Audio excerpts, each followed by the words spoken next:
came about because if you try to localize the particle, therefore we want to talk about the locality of inductance probability. If we want to talk about the causality and locality, we should be able to talk about the location of the particle, right? Which means that there should be a notion of, whether we can localize the particle precise enough to talk about in principle causality or locality issues. And that's where we had an issue because by uncertainty principle, as you try to localize more and more of the state, that we seem to have this issue that there is a larger and larger uncertainty in energy and momenta. It seems like it allows us to talk about the actual particle state because we have a lot of budget of energy while we only have a single particle. So that's where the issue came about. And the logic of the course was that we may not be actually the state we want to localize, rather, we may want to talk about the localization of the operators or measurements. That's where we switch from Schrödinger picture to Heisenberg picture, and we start talking about causality imposed on the observation, meaning the Hermitian operators. The commutator of the Hermitian operators being vanishing outside of the line graph. So yes, in that sense, it is linked. So even if we want to talk about single particle state, as long as we want to have a relativistic particle, which if we want to see whether we can really pin down the location of that particle, we start seeing the issue because we have this delta x times delta p being constant, so we have a large energy. It looks like it's inevitable that we have to talk about the particle. Now, slightly more sharply, suppose I would describe a single particle, so we just introduce a single scalar operator, right? Then we saw that in order to have a consistent notion of a causality and locality, then hopefully you saw that there's notion of introduction of antiparticle. Hopefully I was trying to demonstrate last time that you must introduce another particle. Sometimes that another particle called antiparticle may be exactly the same as the particle that you introduced when that particle did not carry any charge under any symmetry. But generically, particles carry charges, quantum numbers in general, on top of what the Poincare symmetry tells you to have. In that case, your first introduced particle, which are generally different in the sense that at least there is a one quantum number, which is different from the particle, in such a way that this causality violation must be exactly compensated by this causality violation in every single physical process. In that sense, it is a first upon you to introduce more particle. Okay, any other question? Yes. Every question is. What should I focus on this course? So, with the next course has some central equations, such as Schrödinger's or Maxwell's. On top of that, we have some mathematical techniques to analyze the equation. Yeah. In QFT course, so what should we focus on? Good. Probably that question can be used for many others. The question was like, what is the main focus I have to take? What should I focus on? You focus on every single word I say. So sometimes you have to drop some of the words I say. Good question. Well, let me see if I have a good answer to that. QFT is a very iterative learning process. So if this is your first time learning QFT, probably you're not going to get 100% out of it, right? So don't be scared or don't feel bad about it because nobody really conquered QFT at a single shot. You better not. So the way I try to design so far is that I've been talking a lot about the conceptual issues so far. Using through the explicit calculations and the computation. So you see, in that case, if you have good calculational ability, then you can focus on the concept. But again, if this is your first time learning QFT, obviously you can get distracted or can be burdened by calculation itself. So you have to work out on both things. But the point is, I'm trying to make your life harder than usual, in a sense that I could have just, not talked about any conceptual difficulty here. Just here's the calculation you have to learn. Here's the calculation you have to learn. Here's the calculation you have to learn, and here's the calculation you have to learn. And there are QFT courses, for instance, the one I took when I was a student was like that. Like it's 100% technical calculation of all, and then you feel okay, this thing is very difficult. But by the time you go through the calculation, you might say, oh yeah, I conquered the QFT. But that's the mistake. You just now on the stage of starting thinking about QFT, right? So, but I'm trying to show you that even if you are totally comfortable with the calculation part, there is important conceptual part. And in fact, if you want to pursue your career in more of this higher theory part, or even a condensed matter theory, at some point, you know how to compute things. Better you conquer that part.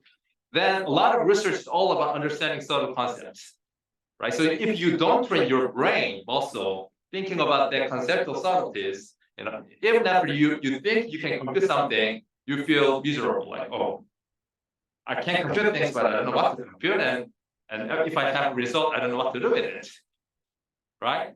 So you have to train both. So therefore, the way I will try, but okay, I don't know how successful I will be, is that I will hopefully, there are homework sets, right? Then hopefully some of those homework problems is for you to actually sit down, no brainer, just compute. Okay, because you may not have a chance to do it. So just compute. But then when you come to the class, hopefully I can, discuss more subtle conceptual issues with you. Right. So I'm not answering your question. Oh, well, probably I'm answering your question to say, try to get everything you can get out of this course. I'll say that some people may find it, challenging or interesting, just, learning or acquiring this more technical calculation part. Some people, I don't know, maybe some of you who already go through some of this QFT before and learn some of the calculation part, may find that this conceptual discussion is very interesting. So, okay, we'll see. Okay, and yeah, I think it's a terrible answer, but I can't come up with a better answer than that at this point. Yeah, we'll see. We can figure out together, what might be the answer. Any other question? Okay, so let's then start talking about quantum field theory. So up until now, we've been trying to see, what might be a consistent way of constructing quantum field, and we arrived at rather unique form. So in the case of scalar field, so let me just write also scalar field. It's at the end of the day looks like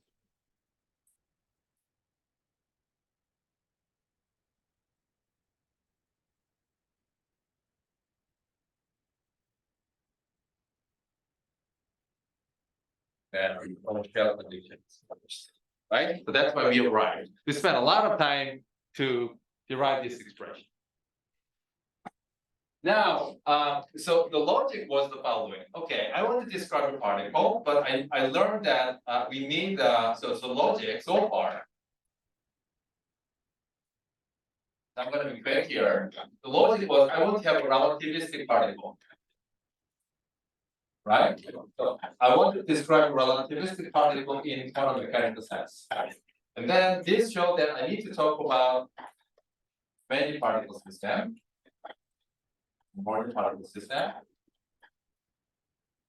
And for this, we developed how we can think about that in terms of Fock space. So we have a set of alpha arbitrary operators for each momentum, and then we talked about how to think about those things and the consistency with the the statistics and so on. We did that, but then we say, okay, how do we see the causality from this perspective? And then we say, okay, in order to systematize the causality, I want to talk about for the first time field, because this guy tells me where I can talk about the measurement of, right? So that's how we arrived at this construction at the end of the day. Now, the goal is to say that now, instead, we're going to reverse the logic, say, I'm going to take this as my fundamental object. Okay, it is good to learn that we can get to that point from this logical path, which is extremely, I think, valuable. Now, we're going to invert the logic to say that this is my starting point. Okay, and then in the rest of the course, we're going to take this as our fundamental object, we will plug with it. So what's the logic here? What is the logic here? So in that sense, hopefully you see that the synthesis of quantum mechanics with special relativity, first I want us to talk about quantum field.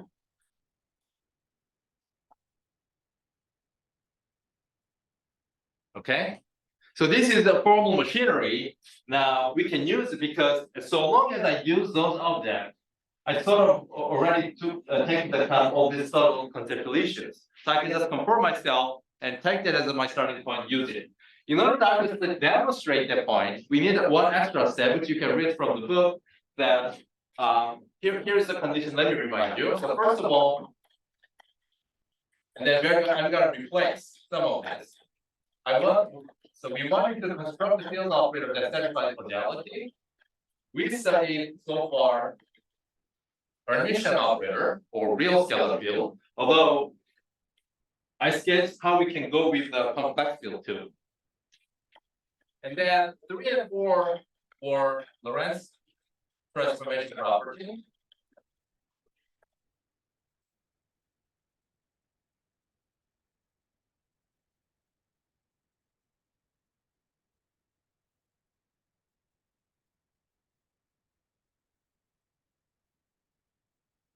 And finally, we made an assumption that it may be a linear combination of alpha and alpha data.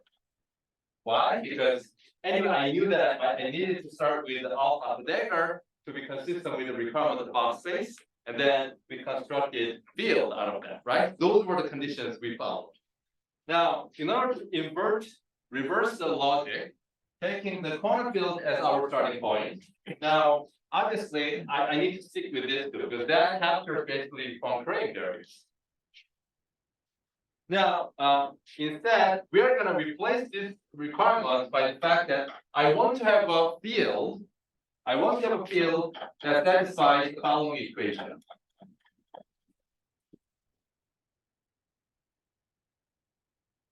Okay, so this equation has a name called the Klein-Gordon equation.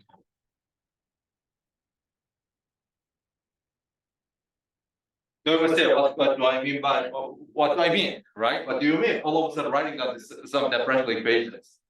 Let me explain. And then we're going to have a chance to replace the first causality condition according to this logic too. So let me first explain the logic of this, and then let me tell you the condition that replaces number 1. So that everything is just phrased in terms of requirement of the quantum field, which is supposedly can reverse the entire logic to construct the entire field theory, meaning the full class space. So that's the logic, and we're going to pursue that direction in the rest of the course. So first of all, why do I say this can be replaced by this criterion, right? This that equation. First of all, what is the logic behind writing down this equation?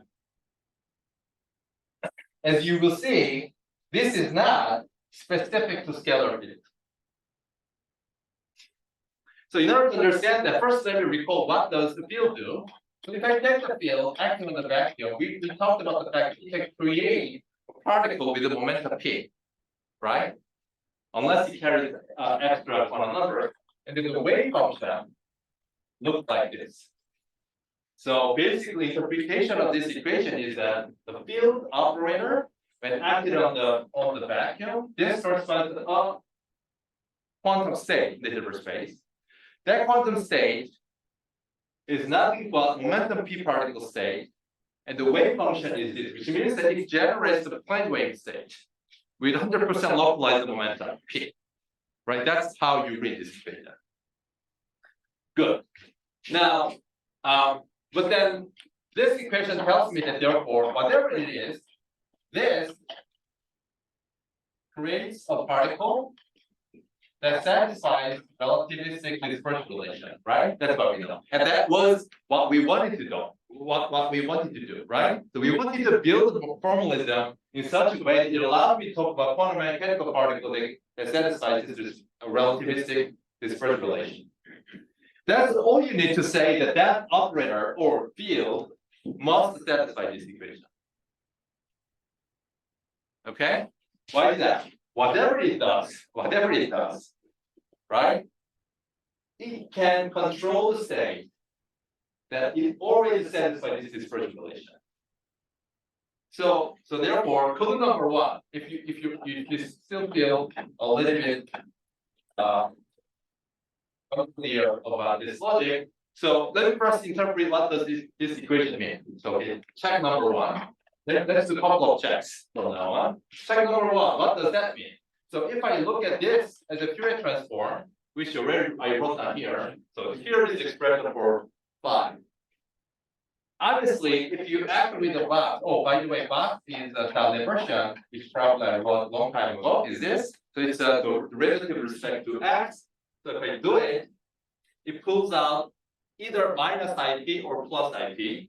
But if I square it, then obviously give me either plus or minus IP squared. Like, which means that is minus p squared. So therefore, this equation tells me nothing but just this relativistic dispersion relation. So it just said that any phase controlled by that operator should be in such a way that it is always consistent with this condition. That's what it says, right? So you better satisfy the condition. But let's check a slightly different perspective on it. The second perspective is the following. Suppose somebody handed this equation. Now, okay? Two old men called Klein and Gordon had you. Little one. Trust me, this is a good equation to follow, to solve it. Okay? So let's take this as now classical equation, meaning this is not the equation of a function for now. Okay? So we're just gonna take this equation as just a function. This is not a quantum operator. So for now, this is the function, and what we are gonna do is that take this as the equation of the function, solve it, and then we are gonna see if we can promote that function into quantum operator in a consistent way, and see if we can pop out the expression something that looks like this. Okay, so that's the second check I'm gonna do. All right, so let's do it. So how do we solve it? Well, let's just do some Fourier transform. It will learn from some course, math method or whatever, differential equation course and something. So first, I did the Fourier transform of that thing. Plug in. So what do I get? So if I do it, then I get the following: box plus m squared phi x is equal to b for p to the minus p of x. So this guy gives me, and we talked about minus p squared, and that thing is still plus m squared. So that is required to be zero, right? So that is the condition so far.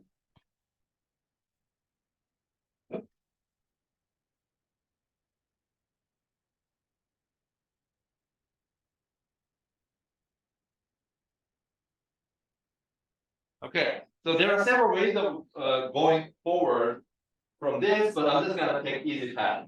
So that just tells me that phi that takes this form solves this equation whenever this p integration enforces this equal to 0, right? Let me say that again. Any phi that takes this Fourier transform solves this equation whenever I constrain myself this momentum integration in such a way that I'm only integrating over p that satisfies the condition. Right? So let me rephrase that as follows. So any phi, again,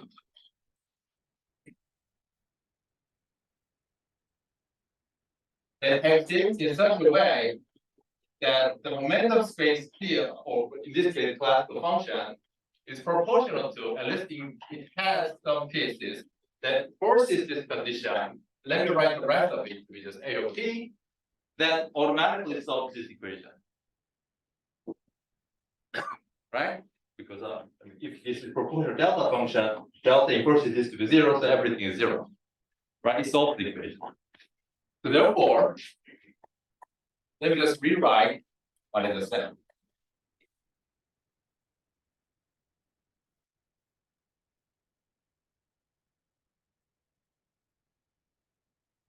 Okay?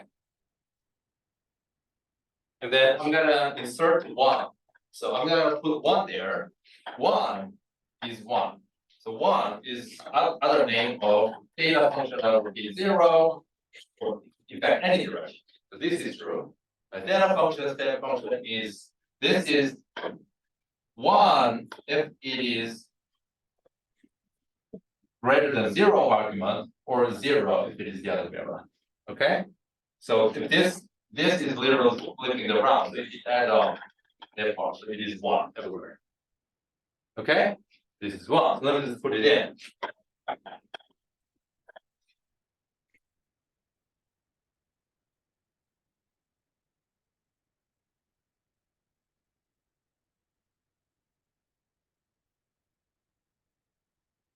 Good. So okay. You start seeing something familiar. Okay. So that combination, if you remember. So I'm just gonna do full four moment integration, but I'm gonna put myself into the contour of hyperbola that satisfies its own shell and only the positive branch. Right? But that has a name. The name of that, this guy has a four factors of 2 pi, so I'm going to pull up one of that. That was about Lorentz invariant measure. Okay? So that's how I actually derive this equation, or how I derive what it means to be Lorentz invariant element, if you go back. What about the second part? So let's take care of the second part.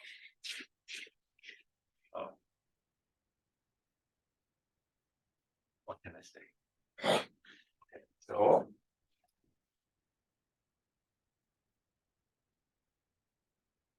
we're almost there.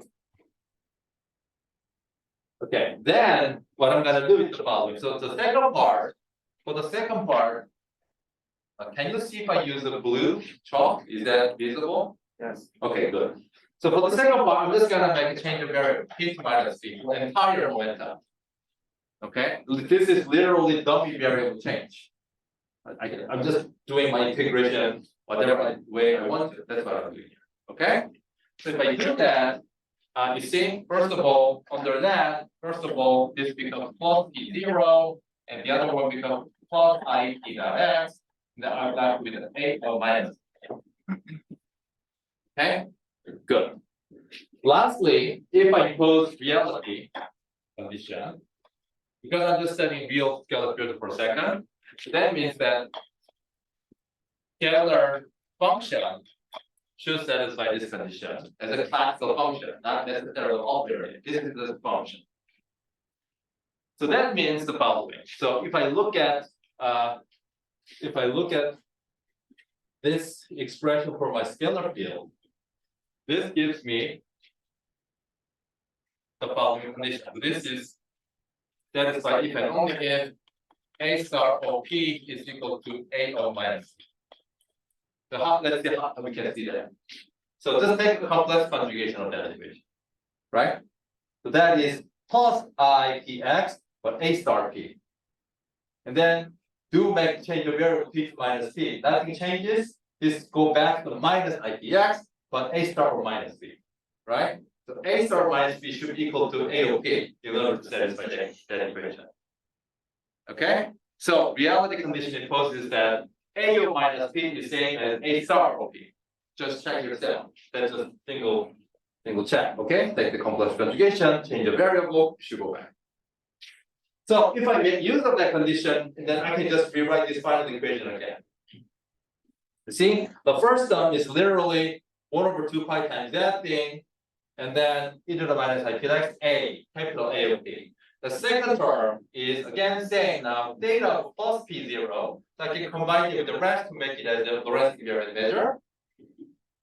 Okay, then hold on, what did I do here? Yes. So therefore, I can write as follows. D3P over 2P. So the first term, so e to the minus I, p dot x. And then I have A of P, but there was these factors of 2 pi, actually 2 pi, let me just keep it. The second term, that again is good to be combined with that, but I have e to the plus I p dot x.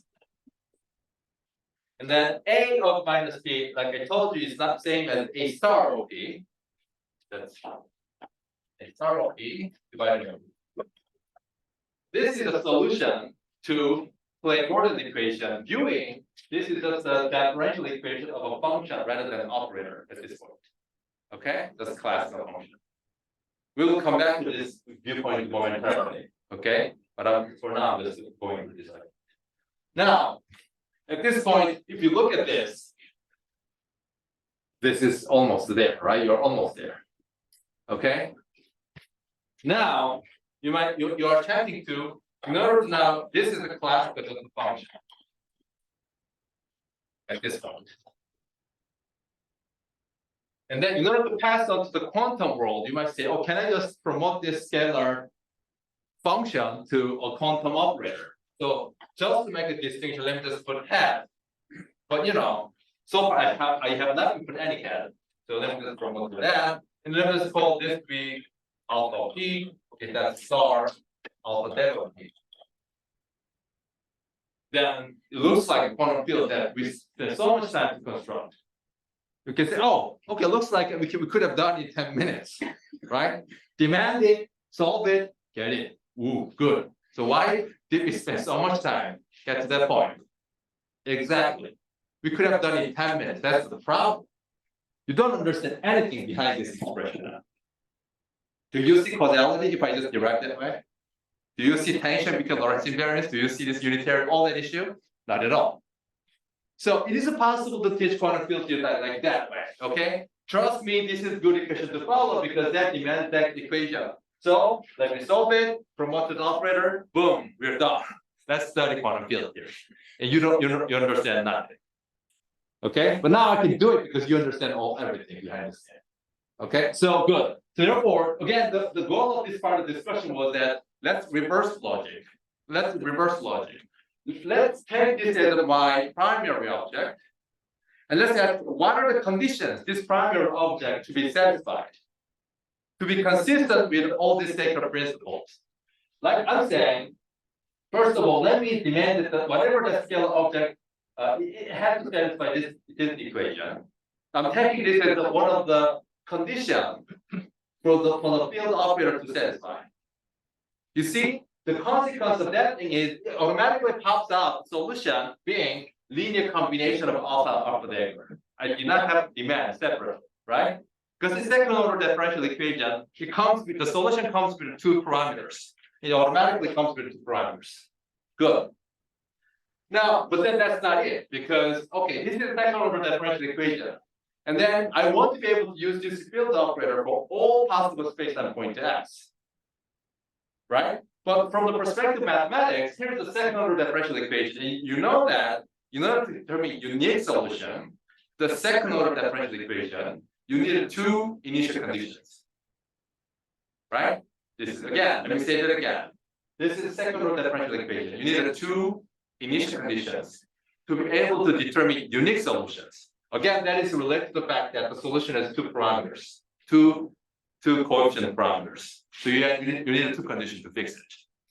Who are they? That's the question. Who are they? So that part is done. So we need two initial conditions.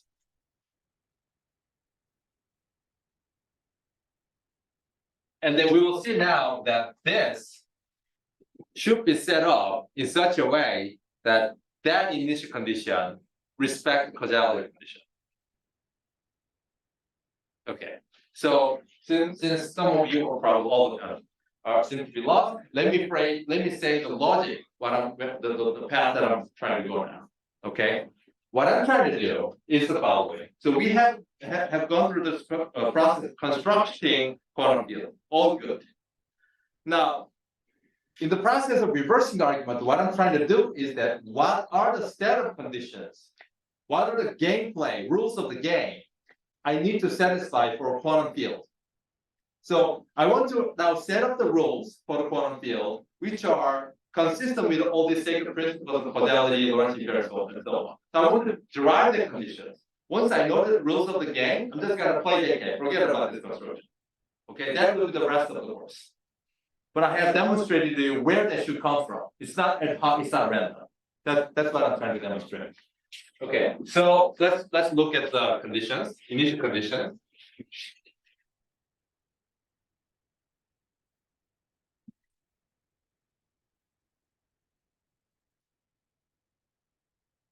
So how do we figure that out? So for this, let's look at this formula first, which we played a lot. And you see, if I just add this guy with the only x, this is like clear, x, obviously that solves the equation. Right? So for any phi of x, if I look at the now promoted correlation function or commutator, then also this correlate also solves the Klein-Gordon equation. Right? Which means that I can think about two initial conditions. One for this correlator itself. As an initial condition. This is equal time commutator relation. And then the second initial condition, so this is initial condition number 1. And this is initial condition number 2.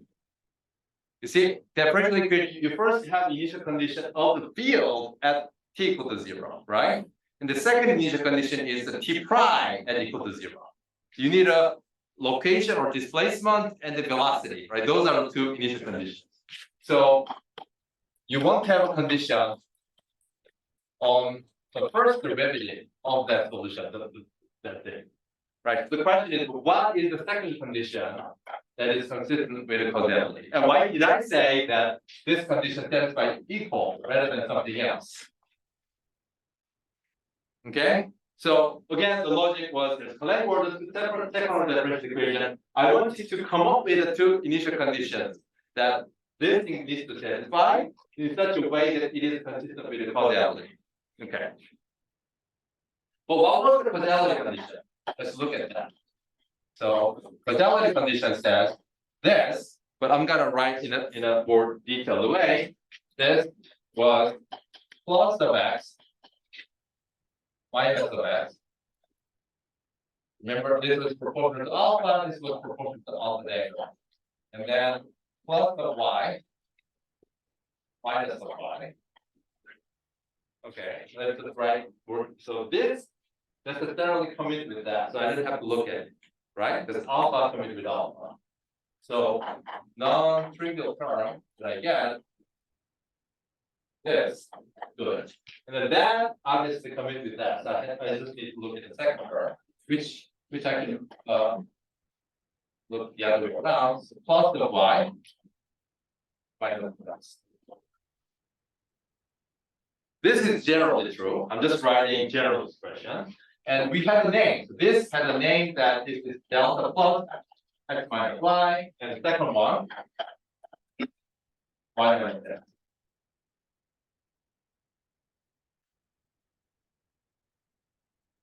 And then causality part was last part. This is equal to 0 outside of it. And that was easy to see because Lorentz invariant function of argument is the same as function of minus argument outside of y bar that we use for that. Now, from this general condition, we need to figure out these initial conditions that we need to solve second order Klein-Gordon equation uniquely. The first condition you understand immediately because that is nothing but the same of this causality, right? Because this is equal time plane. What about the second term? Second term, if you look at it and compute it, it should be equal to this.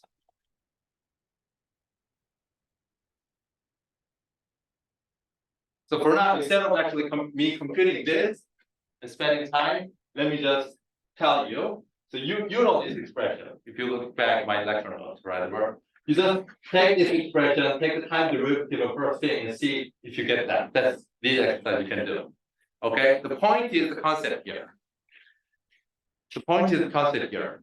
From this day, we're gonna take this as a fundamental object. I demand that A is satisfied Klein-Gordon equation. B is satisfies all Lorentz transformation properties. Okay, and then maybe hermiticity if you want. And finally, the condition 5, which was a linear combination of the thing, are replaced with the Klein-Gordon, and the causality condition is now rephrased into these two separate conditions, which are nothing but two initial conditions to determine unique solution of the second order Klein-Gordon equation. Okay, so it is equivalent conditions. Then the rest is constructible backward. Okay, that's a viewpoint we're gonna take. You see, so this condition comes from the causality. But interpretation was initial conditions. Question. So if you find this part of the discussion a little bit too fast, don't worry too much because now from now on I'm just gonna take a path that most of the lecture or the QF lectures take. So I'm just gonna go through the more regular, more standard course of discussion of QF. Yes. So what is the Hermitian condition? Hermitian condition I used here, for instance, to write A star P as a A minus P. That's how I got this combination. So that's also recurring reverse reaction, right? They also require reverse direction set. Yes, I'm keeping hermeticity as a part of it. Yes. So I wrote down 5 conditions. Hermeticity is replaced by two initial condition, and then causality is replaced by this condition. Hermeticity I keep it. Two correct transformation I keep it. The 5th one, the linear combination, I replace it with a plain coordinate equation. Yes. Is there different interpretation about the initial condition too? Good. So physical interpretation is it depends on which level of rigor you want to. Who are gravity theorists here? So I can say whatever that. There's this something called the Cauchy problem. So if you let's not go there. We're living in the 4-dimensional space and time, and then we want to have a field configuration which is controlled by Klein coordinate equation. So then I want to determine the full field configuration if I know the configuration at t equal to 0 or initial time. Since it is a second order time evolution equation, I need the 2 conditions to do it. But if I set the initial condition, which is maximally causality violating, all configuration that pops out is garbage. So I know that the time evolution is a healthy, nice, it respects all concurrent variance. Therefore, I have to make sure the initial condition respects the causality everything. Right? Otherwise, everything else will be garbage. So that's why I'm making sure here that I want to impose the 2 initial conditions in such a way that the rest of the field configuration that is determined from this initial condition, all entirely respect the causality and Lorentz invariance. I don't know if that was the sort of answer you were asking for something else. If you want to have another interpretation, I will give you momentarily. Yes. You need the 2 conditions. Oh, yeah, right. So any time slice, if you like. But here I wasn't saying as an initial time slice. But this will be true every time slice. But this is almost deterministic equation, so I can impose it anywhere I want. So I'm not specifying that it's equal to 0 in this sense. Okay. Any other question? Yes. 지금까지 하신 내용이 클라인골든 이퀘이션의 가능한 모드들로 전개를 하고 그다음에 그 개수가 오퍼레이터일 수도 있다고 생각을 하고 네. 그 다음에 이니셜 컨디션 2개 만들어서 저희가 원하는 CCR을 유도하는 그런 Yes. So yes, he was asking what is the summary of logic or summary of discussion I just presented. Yes, I said, okay, let's take a phi as my primary object. And I'm curious the set of rules I need to follow. So from now, I'm gonna just construct the field theories. What are the rules that I need to satisfy in order to go from possibly classical description to the quantum description? And say, okay, classically you might take Klein-Gordon equation as your classical equation. Solve it, there's a classical function. Do you want to promote that to the quantum operators to make a quantum field? Do it, but you have to satisfy quantum correlation functions, which is derived from the condition of causality. So that was sort of logic. You will see another logic of this thing. So you will see exact same equations, exact same thing from a different perspective, which is more standard in quantum. 저 오른쪽에 있는 파일들은 클래시컬한 펑션이 아니라 이미 오퍼레이터가 된 겁니다. Right. So good. So these are all operator equations. This is quantum field. So the way I presented it here, so I declared the classical function, I constructed it, I promoted the operator. right? But then when I promote operator, I need to know what are the possible correlation functions or commutators they have to satisfy. These are operators now, right? You might say, yeah, they have to satisfy usual creation knowledge and operator thing. But like I told you, I'm not gonna take that as my primary object. I'm gonna take this as my primary object. So I want to know the condition of this guy, which derives the condition of the error. Okay, I'm saying these are the conditions you will impose. So if you want to do the reverse the notion backwards, how are we going to make the just the states? How does that discussion talk about the state? Yeah, right. So once you have quantum field, then now you can compute all sort of correlation functions. Meaning now you can look at all kind of x1, x2. So since we are talking about the quantum mechanics, right? Meaning now I have an operator, I have a vacuum, I can compute the vacuum expectation value of all sorts of operators, right? Starting from the easiest one to the slightly more complicated one. Now the question is, what is the physical interpretation of all those objects, right? And the simplest thing that I told you was, what is that thing, for instance? I told you already. There's an interpretation that if you add this out of the back, you create a particle with the p with the wave function, which is not the spherical harmonic or whatever. It is a plane wave, for instance. There's a concrete interpretation we can do. What about this thing? You might be curious now, right? With that, we will have to construct some more formalism. This is related to scattering cosmos. That is the LHC reduction formula that we will implement. So it has all interpretation in terms of now state eventually. Starting from the particle, say you prepare, let them go in, and then see which particle comes out. Yeah, that will be the important part of the development that we will go through. Yes. I think you will discuss this topic later, but I want to ask you now. You said that this CCR is the initial condition for out to sustain causality. Then how anti-commutation relation gives same initial condition satisfying For Fermions. Yeah. Yes, good. So we'll see. Yes, exactly. I will discuss later. It's just that we need some sort of these conditions that is consistent not only with the causality but also with the spin statistics, right? Whether it is E satisfies the Fermi statistics versus the Bosch statistics. So we will learn that the only, in this case, sort of the only thing that you need to do is that formally look almost the same, except the fact that instead of a commutator, we need an anti-commutator, but we'll get there. So let's keep that in mind and see whether it exactly fits into the requirement that we need. Good. Any other question? All right. Now let's move on to the next part.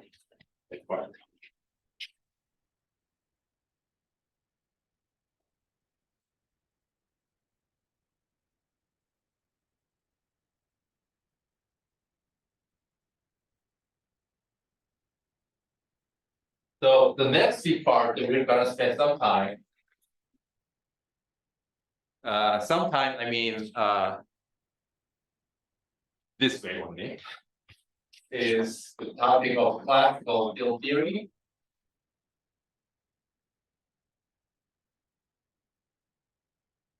And what is known as canonical quantification.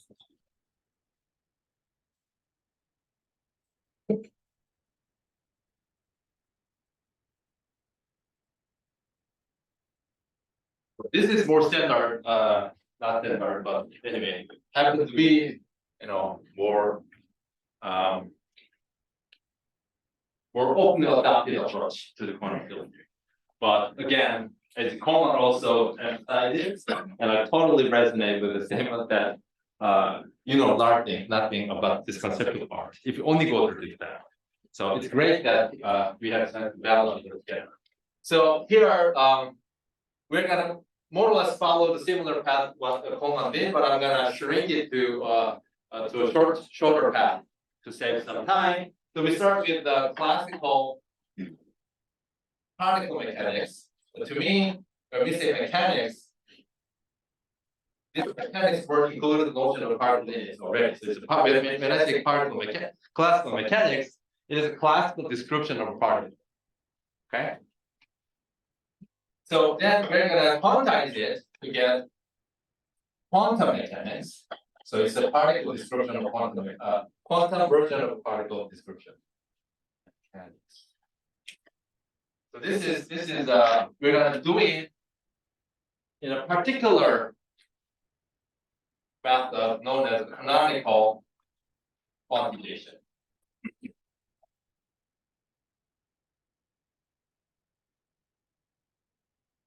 So this is not the only way of quantizing a classical theory to get the quantum theory, corresponding quantum theory. There are several ways.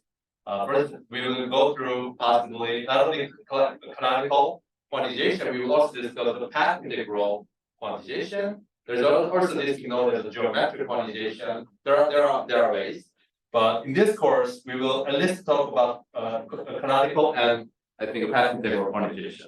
Okay, there are two ways of doing it. There's a pros and cons, so we will go through that. And then we will discuss. This is like finite number of degrees of freedom. This is finite number of degrees of freedom. So we're talking about here. So we're gonna pass on to infinite system of infinite degrees of freedom system, and that is classical field theory. Okay, so Coleman said this is continuum limit, but to me, it's promoting that to the infinite degree of freedom. Because sometimes continuum limit means something different. Okay, so I hold on to that. So then the question is, can we quantize that to get quantum field theory? So that's the question. Quantum field theory. So that's eventually where we want to arrive.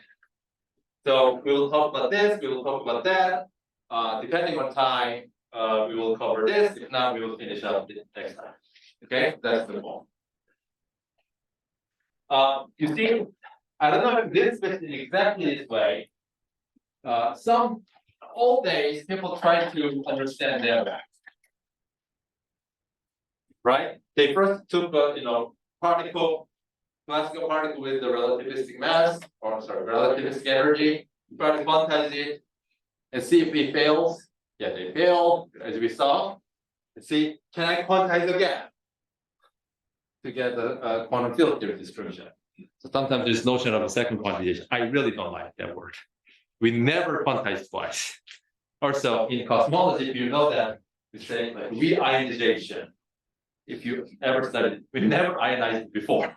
That was the first time in the history of the universe we ionized anyway. So we don't quantize twice, okay? You just go to the classical field theory, quantize, done. So if you ask me what does it mean to second quantization, I don't know what they're talking about. So I'm just gonna do this. Okay. I mean, I don't have to spend time to explain historical misunderstanding of stuff, right? Just go through those. Okay, so that's the plan. Let's go through that. So how do we deal with so this part is mostly review, but we can set our stage the same language. Let's do it.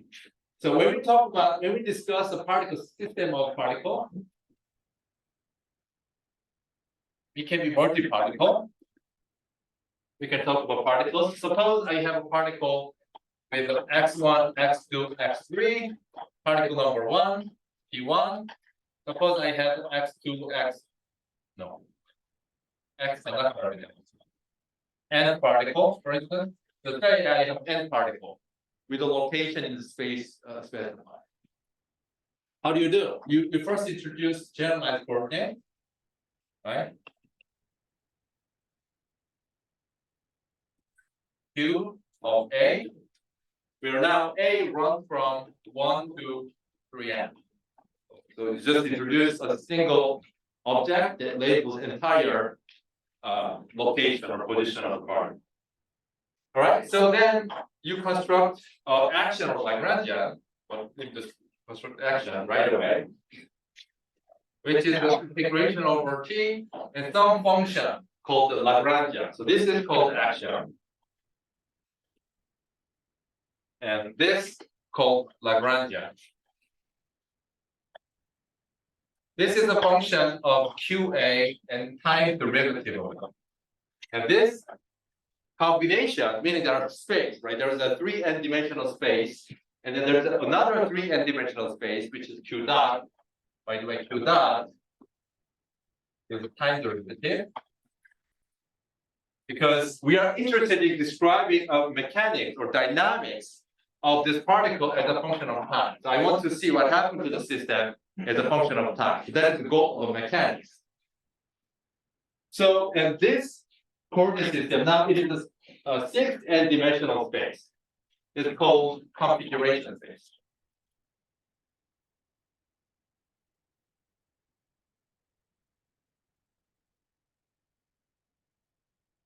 Okay, so then what do you do?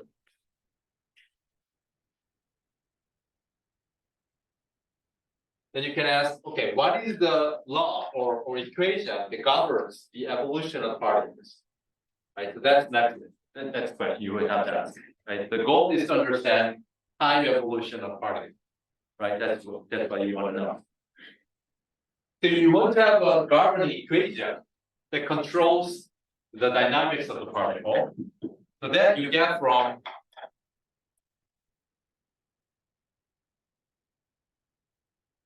or Lewis action or variational, there are many names.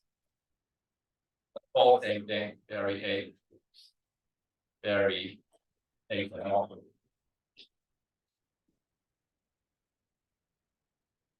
Principle. By the way, have you ever wondered about where the name principle come from? What does that mean? What's the difference of principle and law? Newton's law. Well, the principle you cannot improve it. You're just be claiming, isn't it? Yeah, so the principle is almost right. Principle is like, don't ask, accept it. That's what it's called, the principle. Law is something that you can derive or you can, deduce from experiment or from some mathematical process. That's called the law. This can be disproven and then improved or changed or something. For principle, it's like, but did you just ask a question about principle? No. So in mathematics, it's similar. There's axiom. 0 means 0. I just swallow whatever that is. Here's the principle. Okay, you just swallow. And then from there, using what is known as the reproduction rules in logic sense, you can derive some more useful statement known as theorems. From theorems, you can get the corollaries. Here too. So starting from the principle, you just derive some more useful content with the content, right? Laws and equations and stuff.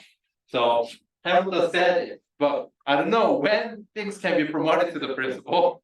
To be honest, when things cannot be promoted to the principle, like concerted principle. Where does it come from? I still don't know. Anyway, so that was just and once you have this, for instance, this might have, I don't know, QA sum over A. I'm just writing some random thing. Q dot A sum over A, whatever. So action or Lagrangian can contain some terms that looks like this, right? So you say under an arbitrary small variation. So this says that actions should vanish under like arbitrary variation of generalized coordinate, but not the generalized velocity separately. Okay, so you just vary that with the fixed value. So you're gonna hold action will be defined of integration from T1 to T2. When this can go to minus infinity, this can go to plus infinity. It's fine. Anyway, you said that the variation vanishes at the point. So from this, you derive the equations of motion. So let's do it. T1, T2. See? We are very unused to use this action. We always use action. We are very unused to use Lagrangian itself. We always use Lagrangian acid. So whenever I mistake write this, remind me. this means something different. So I just wrote the definition of a small variation. But this is a function of two variables, Q and Q dot.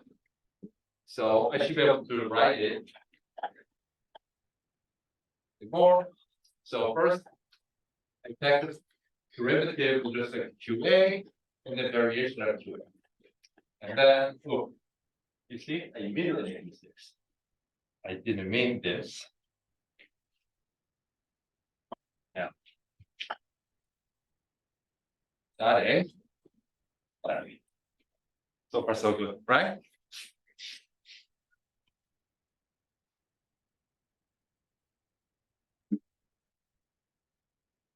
I told you one thing. The statement says that action is zero on the arbitrary variation of the Q, but not Q dot. Right? This should tell you, this statement tell you, variation of Q dot A should equal to dE, the time derivative of variation of Q dot. Think about it. Okay, we're not taking two separate variations. I'm only varying the Q. So this should be deduced quantity, and you should be able to see it.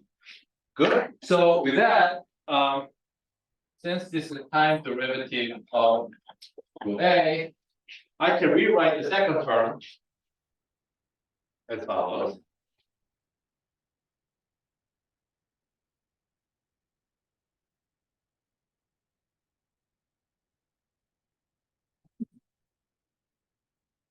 So for the second term, I can write it as total derivative of partial differentiation of action, sorry, Lagrangian, in Q dot A. Okay, so here A is summed because it's the Einstein condition.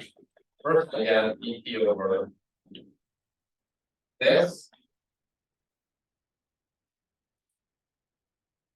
Away, so dot, and then A. Okay, so therefore, this is same as this minus that, right?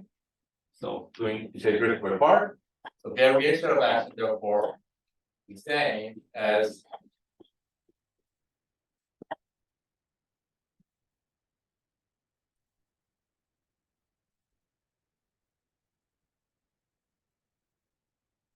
that's this combined with the first term, but sorry, that combined with the first term, but this is now let me just write. Because I'm just gonna be slow and careful here, but then we will become faster. Okay, so I just wrote it down explicitly, as explicitly as possible. And this should be zero. Because it's this principle, you don't ask questions. Just follow.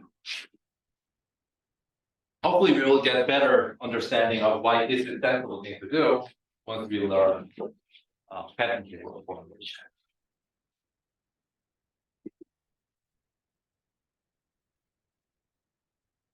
Okay, so how do I satisfy this condition? Well, we're talking about arbitrary variation. So in order for the action to variation of action to be zero, because it is arbitrary variation, first this should be zero, second this should be zero. So I need the following. So I need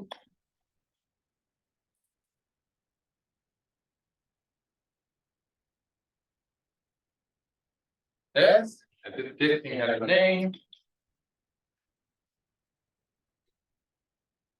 Lagrange equation. So we're gonna just write equations of those now. Okay. It is the equation that controls the motion of the particle. The equation of motion. And the second, it has to satisfy the second one. So A, EH. So this part, sorry, this part at T1, T2. This is about what is known as the boundary condition.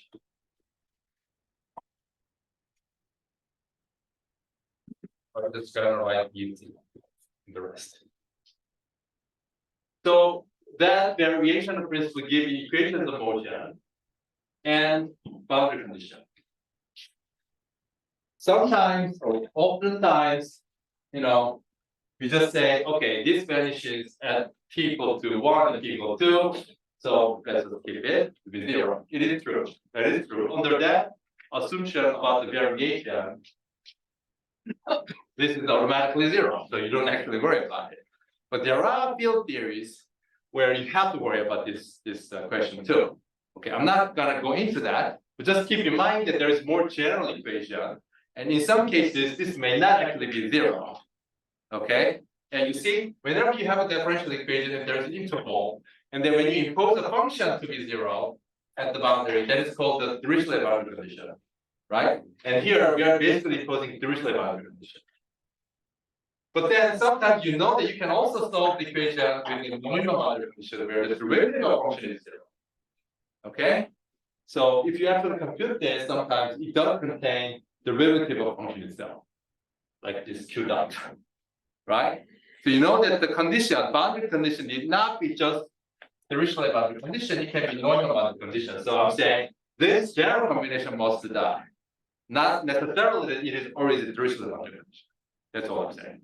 Okay? So depending on the context, there are circumstances where you have to think about either even there is a normal boundary condition or even sometimes mixed boundary conditions. But that's detail. For now, don't worry about it, and I'm just reminding you that you have a lot of this. Hopefully. Sometime. Okay, so that's all good. Now, how do we pass on to the quantum mechanics? So let's talk about the canonical quantization. So how do we do the canonical quantization?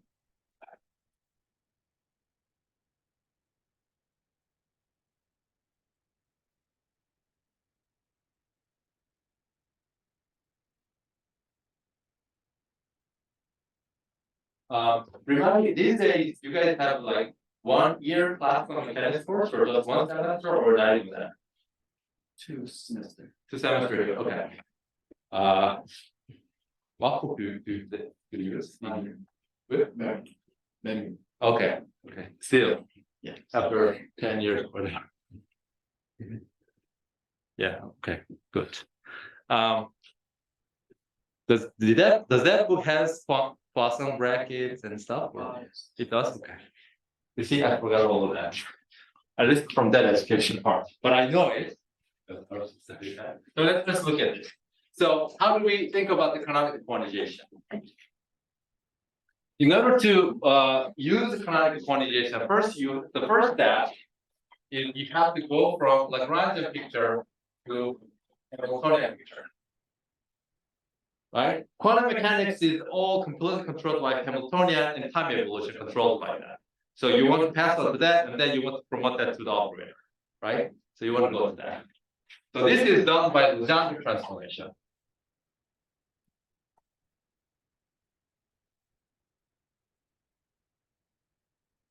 So what that means is that if a given function, dynamical function in this case, has a variable, like in this case q and q dot, sometimes you can trade that thing with something else. So in this case, one useful thing to talk about is the following.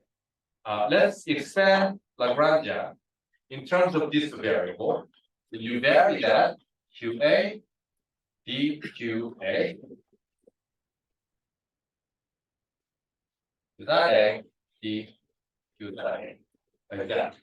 I'm schematic. Sometimes people put bar in case you're curious. You just put delta.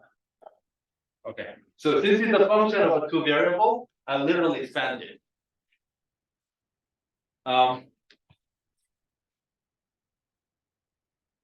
Okay. Is that okay so far? Okay. In some math courses, you learn this art of the Legendre transformation, right? So you see, this is a function conjugate to that variable. This is a function that will conjugate to the variable. Okay. I'm I'm not sure if this is useful or actually destroy your folder, but let me try. So you have seen this, that T ds P dv. Am I actually destroying you or am I actually helping? You have to tell me.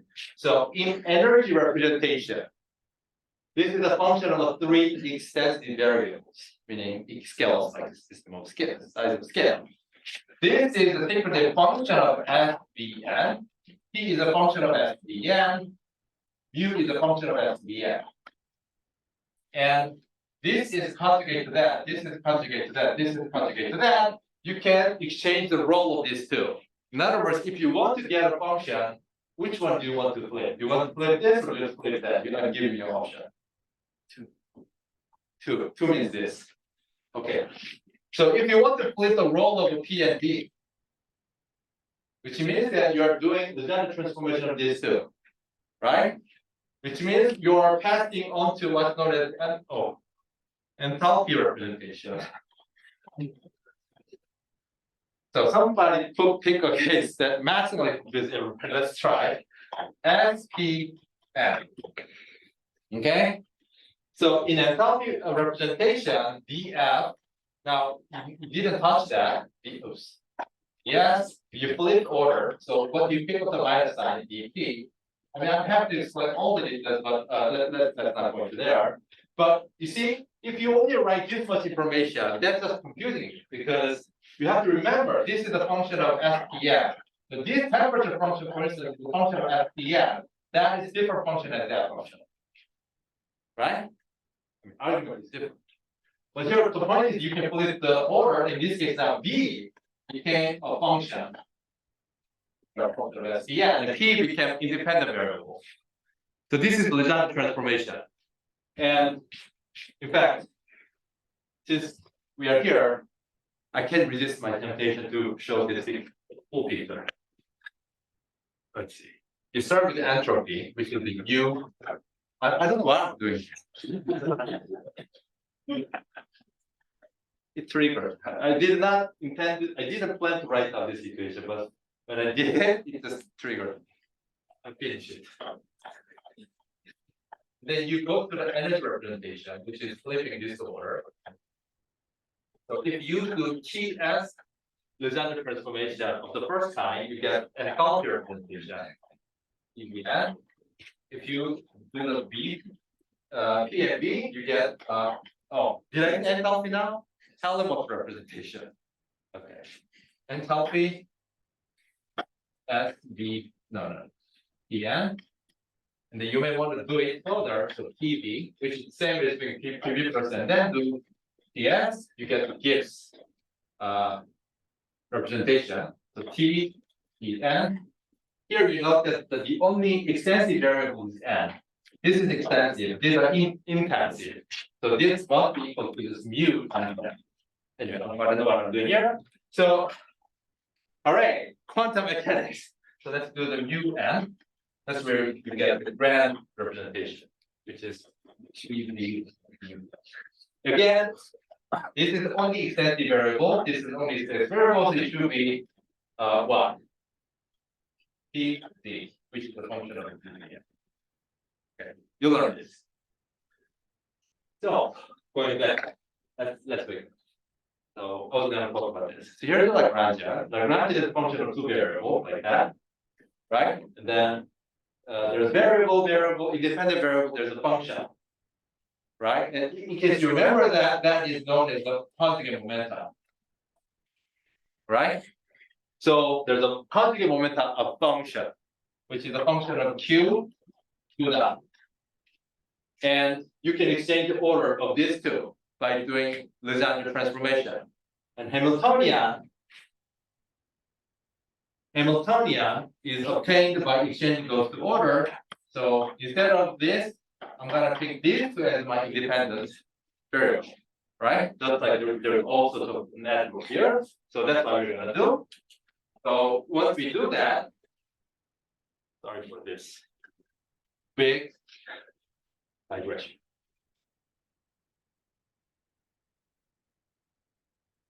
So once we do that, then we arrive at Hamiltonian. which is the conjugate variable dot minus Lagrangian. But then this equation, if you only read that way, it's confusing. So let me write a full version. This equation actually means the following: QA, PA. So this is a function of these two variables. So which means PA is a single variable, Q dot A, but that's not what I want, right? This is not independent variable, which means that this is got to be a function of QA, PA, which I will get to, and then Lagrangian. Lagrangian was QA and Q dot A. Once again, Q dot A that should be viewed as function of this variable. Therefore, now you see the full details, but then there's one condition when you can actually calculate them.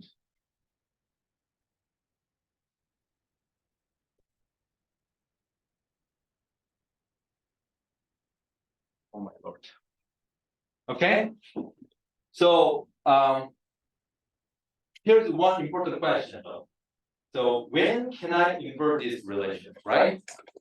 Sometimes you cannot even do it. Well, you can do it, but not so easy. So you see, so conjugate momentum, PA,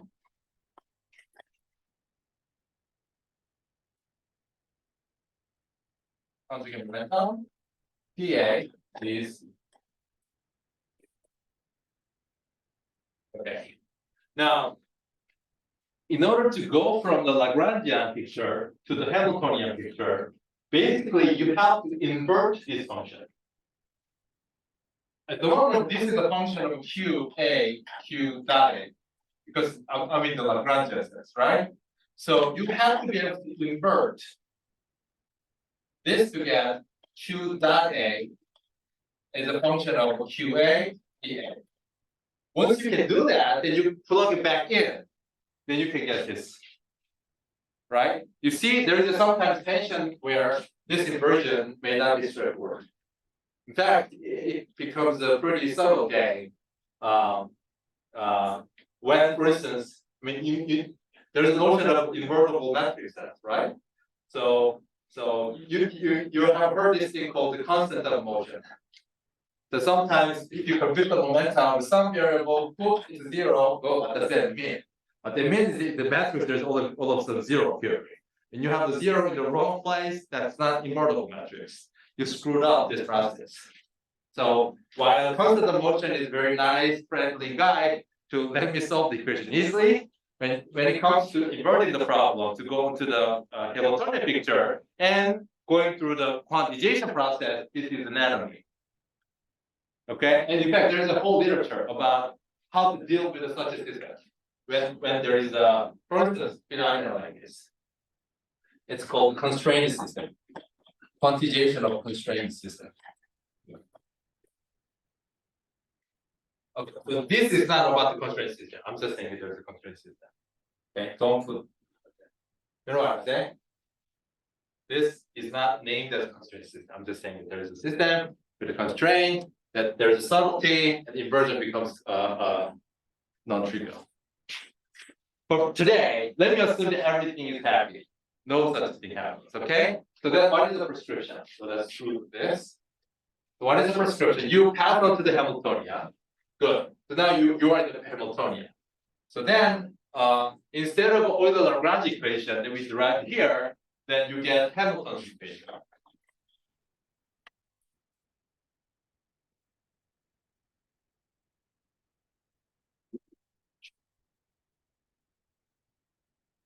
Okay. So Hamilton's equation, you get, how do you get? Well, you get by expanding Hamiltonian. So first of all, because this is a function of Q and PA, you know that there's these two cases we can write down, QA, Q plus A. Okay. That's from the definition of it. But the second, that's one. But second, obviously you know how it looked like from this equation. So you can apply that thing. So first of all, it's PA. There's a Q dot A, PA, and then PA Q dot A, so that's from the first term. And then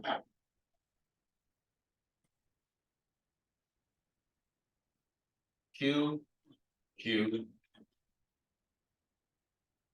dot, so using this definition of Lagrange. So you can compare these two, 1 and 2, and you can derive equation. So first of all, this cancels, right? Again, in first problem, there's no issue. So by mixing these two, then you can immediately derive the Hamilton's equation. So let me just write it down real quick.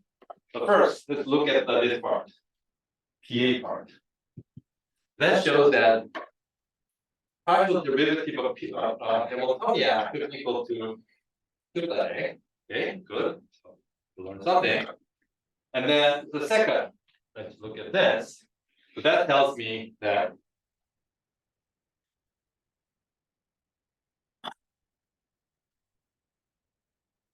is equal to minus what? QA. Right? I just wrote it. But we know something about this because from Euler-Lagrange equation, that is the same as this, but this is momentum. So this should be equal to minus PA dot. That is the Hamilton's equation.